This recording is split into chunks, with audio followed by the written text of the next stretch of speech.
मेरा नाम शिवम ओझा है। अभी हाल ही में उत्तर प्रदेश लोक सेवा आयोग ने प्रीलिम्स के कट ऑफ और मार्क्स जारी किए हैं। मैं भी इस परीक्षा में शामिल हुआ था 2021-22 सत्र के लिए, और एग्जीक्यूटिव और ACF RFO के मेंस के लिए कॉल भी आई थी, साथ ही साथ इंटरव्यू की भी कॉल आई थी। हम बात करेंगे इस क्रम में परिचर्चा के दौरान कि प्रीलिम्स की कट ऑफ क्या रही, मेरे मार्क्स कैसे रहें, और तीसरे नंबर पर बात करेंगे कि UP PCS 2023 के लिए ऐसी क्या स्ट्रेटजी हो जिससे आपको एक आसान रास्ता मिल सके प्रीलिम्स क्वालिफाई करने के लिए। इसी क्रम में पहले हम बात कर लेते हैं क्या रहा कट ऑफ। UP PCS 2018 से जब से ट्रेंड चेंज हुआ है कि मेंस लिखित होने लगा, तब से कट ऑफ कैसी रही 2018 से, उस पर हम पहले बात कर लेते हैं।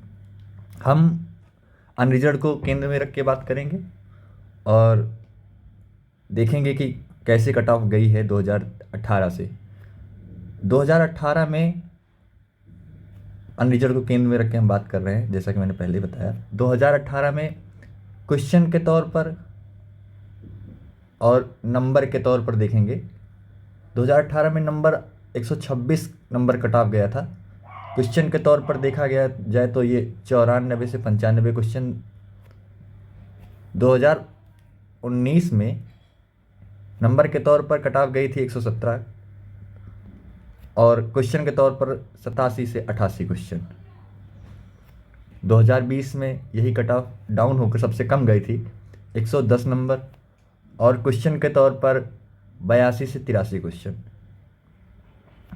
2021 में जो अभी हाल ही में आयोग ने कट ऑफ जारी किया है, उसमें नंबर के तौर पर 115 और क्वेश्चन के तौर पर 86 से 87 क्वेश्चन। ये कट ऑफ रहा है 2018, 19, 20, 21। तो अनुमानतः आप अगर एक सेफ जोन समझे तो 90+ अगर करते हैं तो एकदम सेफ जोन में, उसमें आपको मेंस के लिए कॉल आएगी। 2022 में अभी आयोग ने जारी नहीं किया है, लेकिन एक अनुमानतः अगर देखें तो मेरे अनुसार 88 से 90 क्वेश्चन और 118 से 121 इतनी ही कट ऑफ गई होगी, जहाँ तक कि मेरा अनुमान है। बाकी आगे देखते हैं कि कैसे क्या रहा कट ऑफ 21 का। ये कट ऑफ रहा है जो पिछले 4-5 सालों में आयोग की तरफ से जारी किए गए हैं, मेंस की कॉल आई है। आगे देखते हैं कि 2021 में एग्जीक्यूटिव पोस्ट के लिए कितनी कट ऑफ गई, और देखेंगे कि ACF RFO के लिए कितनी कट ऑफ गई। 2021 में एग्जीक्यूटिव पोस्ट के लिए अनरिजर्व कट ऑफ 115 थी। क्वेश्चन के तौर पर देखें तो जाके बनता है 86 से 87 क्वेश्चन। SC के लिए कट ऑफ थी 96, जो कि जाके बनता है 72 से 73 क्वेश्चन। OBC के लिए कट ऑफ ST के लिए कट ऑफ 82, जो कि 61 से 62 क्वेश्चन बनते हैं, और OBC के लिए कट ऑफ गई थी 113, जो कि जाके बनते हैं 85 क्वेश्चन के आसपास। EWS की कट ऑफ जनरल से ज़्यादा गई थी, जो कि जाके बनते हैं 87 से 88 क्वेश्चन, और फीमेल की कट ऑफ गई थी 110, जो कि 82 से 83 क्वेश्चन के आसपास। अब यहाँ हम बात करते हैं कि EWS की कट ऑफ जनरल से ज़्यादा गई है। जनरल मतलब अनरिजर्व से ज़्यादा गई है। अब EWS में कट ऑफ ज़्यादा गई है, इसका मतलब ये नहीं कि अगर आपके पास सर्टिफिकेट है तो आप EWS का ज़रूर लगाएं। इसके लगाने के फ़ायदे क्या होंगे कि जैसे हम बात करें आंकड़ों पर, तो फाइनल रिजल्ट आ चुका है PCS का। अनरिजर्व के लिए SDM की अंतिम कट ऑफ जहां 898 थी, वहीं EWS के लिए अंतिम कट ऑफ 880 थी। इसी तरह DSP पोस्ट के लिए अनरिजर्व के लिए अंतिम कट ऑफ 888 थी, वहीं EWS के लिए ये 870 थी। तो नियर अबाउट 18 नंबर का फ़ायदा होगा आपको मेंस में। आपको यहाँ 1-2 क्वेश्चन ज़्यादा करने सही होंगे प्रीलिम्स के लिए, इसमें कोई वो नहीं, लेकिन वहाँ जो फ़ायदा मिलेगा वो, क्योंकि मेंस के ही नंबर पे आधार पर 1600 में अगर आप नंबर पाते हैं तो मेंस के मार्क्स के आधार पर ही आपका चयन किया जाता है। प्रीलिम्स केवल एक बैरियर सा होता है, एक क्वालिफाइंग बैरियर सा होता है, उसके अगर पार कर जाते हैं तो आगे इसके मार्क्स जुड़ते भी नहीं हैं। लेकिन वहाँ आपका 18 नंबर में बढ़त लेकर आगे चलना काफ़ी पोस्ट के लिए वो आपको आगे फ़ायदेमंद साबित भी हो सकता है, इसलिए आप EWS सर्टिफिकेट तो आप ज़रूर लगाएं। हम कट ऑफ की बात करते हैं, अन्य कट ऑफ की। तो ग्रुप 2 एग्रीकल्चर की कट ऑफ 101 गई थी। वहीं प्रधानाचार्य ग्रुप थी 80 नंबर कट ऑफ गई थी। उपनिबंधक के लिए कट ऑफ अनारक्षित वर्ग के लिए 102। सहायक भंडार क्रय अधिकारी एवं प्रबंधक के लिए कट ऑफ 107। आगे देखें इसी क्रम में, तो सहायक शोध अधिकारी एवं प्राविधिक सहायक रसायन के कट ऑफ 102। ACF और RFO सहायक वन संरक्षक क्षेत्रीय वन अधिकारी, ACF RFO, जिसकी 2021-22 सत्र में टोटल पोस्ट 16 थी, एक ACF की थी और 15 RFO की। अनारक्षित वर्ग के लिए कट ऑफ 127 गई थी। इसकी कट ऑफ वैसे भी हाई जाती है अपेक्षाकृत सबसे। 127 क्वेश्चन गए थे, 127 नंबर गए थे अनारक्षित वर्ग के लिए। क्वेश्चन जाके बनते हैं 94 से 95। SC के लिए कट ऑफ गई थी 117, जो कि जाके बनते हैं 87 से 88। OBC के लिए सबसे ज़्यादा कट ऑफ गई थी 137, जो कि लगभग बनते हैं 103 क्वेश्चन। और EWS के लिए 131 कट ऑफ, जो कि जाके बनते हैं 98 से 99 क्वेश्चन। फीमेल के लिए कट ऑफ 124, जो कि जाके बनते हैं 93 से 94 क्वेश्चन।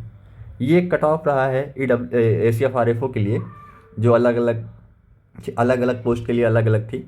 और 127, 117, 137, 131, 124, अगर इतना करते हैं और आपके लिए, जैसे आप BTech किए हैं, BSc किए हैं, तो आपको ACF RFO के लिए मेंस की कॉल आएगी।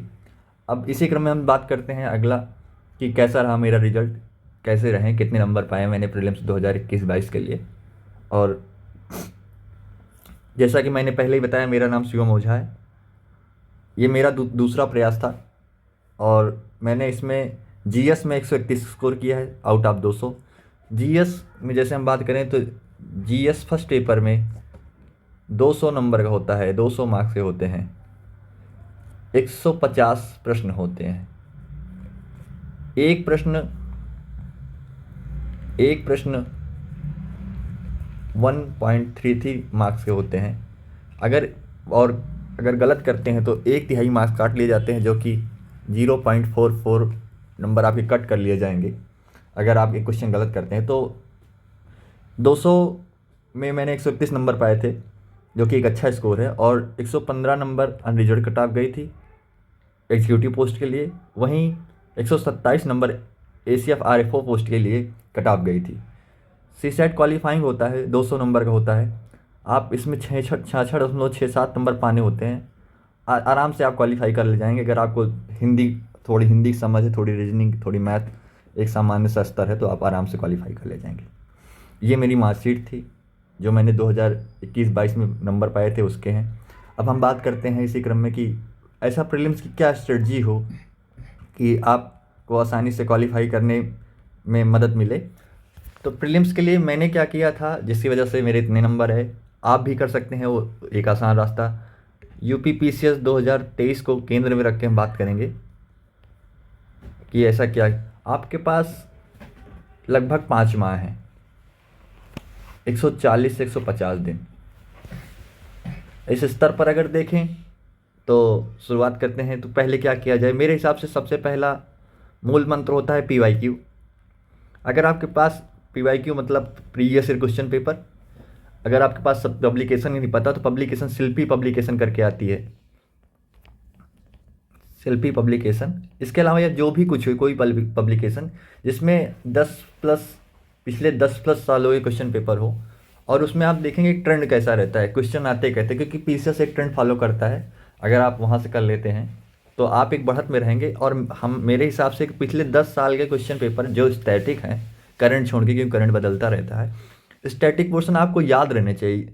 ध्यान रखिएगा, याद रहने चाहिए। मेरे हिसाब से मुझे लगता है कि अगर याद रहेगा तो आप एक बढ़त में रहेंगे एग्जाम में। दूसरे नंबर पर GS के स्तर पर history, polity,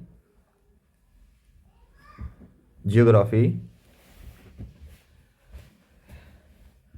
general science, economy, इतिहास, राजनीति विज्ञान, भूगोल, सामान्य विज्ञान और अर्थव्यवस्था। इन सब के लिए क्या क्या करना पड़ेगा आपको, इसके अलावा फिर करंट अफेयर्स के लिए क्या करना पड़ेगा, और इन्हीं के साथ यूपी स्पेशल। इसके लिए हिस्ट्री के लिए आप सामान्य तौर पर कर सकते हैं, दृष्टि क्विक बुक आती है, दृष्टि क्विक बुक आती है, पर्याप्त है। वहाँ से उस जहाँ तक की अनुमानता मैं कह सकता हूँ उससे बाहर क्वेश्चन नहीं आता। आप अगर दृष्टि क्विक बुक एक बार कर लेते हैं, तीनों पोर्शन एंशियंट, मिडाइवल और मॉडर्न, तो वहाँ से बाहर से क्वेश्चन नहीं आएंगे। पॉलिटी के लिए परीक्षावाणी आप कर सकते हैं, अच्छी किताब है परीक्षावाणी। भूगोल के लिए लूसेंट, लूसेंट का जो पोर्शन है आपको अच्छे से याद होना चाहिए। लूसेंट इस एग्ज़ाम के लिए एक मूल मंत्र साबित हो सकता है, मेन अस्त्र शस्त्र जो भी हो सब साबित हो सकता है। अभी उसके बारे में हम बात करेंगे। जनरल साइंस भी लूसेंट से आप कर सकते हैं। अगर लूसेंट से थोड़ा ज़्यादा हैवी लग रहा है तो आप एकमी पब्लिकेशन की नियर अबाउट 50 से 60 पेज की आती है, एकमी पब्लिकेशन की मार्केट में मिल जाएगी, आप कर सकते हैं। फैक्चुअल है, अच्छा रहता है, फैक्ट्स रहते हैं, आप आसानी से क्वेश्चन आपके बन जाएंगे। अर्थव्यवस्था के लिए कुछ पोर्शन जो लूसेंट में है वही करने हैं, आपको ज़्यादा नहीं करना है। लूसेंट में कुछ ही पोर्शन करने हैं, मैं आगे वीडियो में बता दूंगा कौन से पोर्शन इंपॉर्टेंट हैं, कौन कौन से पोर्शन आपको करने हैं। करंट अफेयर्स के लिए सबसे पहले बात करें तो अगर करंट अफेयर्स एक अच्छा स्कोर करने में मदद कर सकता है, जैसे करंट अफेयर नंबर 1 अगर आप डेली करते हैं या न्यूज़पेपर या कहीं से डेली करते हैं, अगर नोट डाउन करते हैं तो ये सबसे बेस्ट है। डेली अगर करंट अफेयर लिखते हैं तो उससे बेस्ट कुछ है ही नहीं। अगर वो करें तो आपको कुछ करने की ज़रूरत ही नहीं। नंबर 2 पे जैसे आप नहीं कर पा रहे हैं तो आपके लिए मंथली जो है स्पीडी घटनासार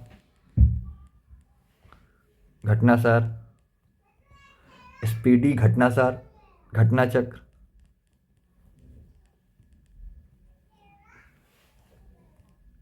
या फिर स्टडी फॉर सिविल सर्विसेज के करंट अफेयर को आप फॉलो कर सकते हैं। इनमें में से किसी एक करंट अफेयर आप फॉलो करके खुद को बढ़त के रूप में आगे रखकर प्रीलिम्स क्वालिफाई कर सकते हैं। कोई भी एक इन मंथली मैगजीन में से कोई भी एक आप कर सकते हैं। जैसे घटनासार की वार्षिकी और अर्धवार्षिकी वार्षिकी आती है, आप वो भी कर सकते हैं। यूपी स्पेशल के लिए ऐसा मुझे व्यक्तिगत तौर पर लगता है कि 2023-24 में कुछ परिवर्तन की भी आयोग बात कर रहा है। परिवर्तन क्या होगा क्या नहीं होगा ये विज्ञप्ति से पहले या विज्ञप्ति के साथ आपके सामने आ ही जाएगी, लेकिन मुझे लगता है कि यूपी स्पेशल एक बार पेपर ऐसा होगा, यूपी स्पेशल के अच्छे खासे क्वेश्चन रहेंगे, क्योंकि पिछले 2-3 सालों से उतना क्वेश्चन नहीं देखने को मिल रहा है। तो यूपी स्पेशल में परीक्षावाणी की यूपी स्पेशल आप कर सकते हैं, और साथ ही साथ यूपी स्पेशल ठीक है प्रीलिम्स के लिए इतना शायद आपके लिए ना साबित हो सके, अगर हो सके जैसा फॉलो कर रहा है तो लेकिन मेंस के स्तर पर और इंटरव्यू के स्तर पर अगर आपको यूपी के बारे में मालूम है तो आप एक बढ़त के रूप में स्वयं को साबित कराने में मदद करेगा पर यूपी स्पेशल। इसके साथ ही अगर हम बात करें इन सभी के साथ एक 5 माह में आपके पास रिवीजन के तौर पर काफ़ी समय रहेगा। हाँ, जैसे कि मैंने पहले ही बताया लूसेंट इस एग्ज़ाम के लिए एक मूल मंत्र साबित हो सकता है। वो कैसे? क्योंकि लूसेंट के जो फैक्ट्स रहते हैं वो जैसे कि तैसे एग्ज़ाम हॉल में आपको पेपर में देखने को मिल सकता है। तो लूसेंट के कुछ पोर्शन जैसा कि हिस्ट्री, पॉलिटी,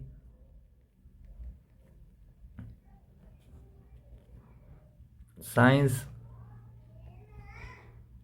ज्योग्राफी, आपको ये पोर्शन याद रहने चाहिए। फिर से मैं रिपीट करना चाहता हूँ, याद रहने चाहिए। अगर याद रहेगा तो आप कॉन्फिडेंस में रहेंगे।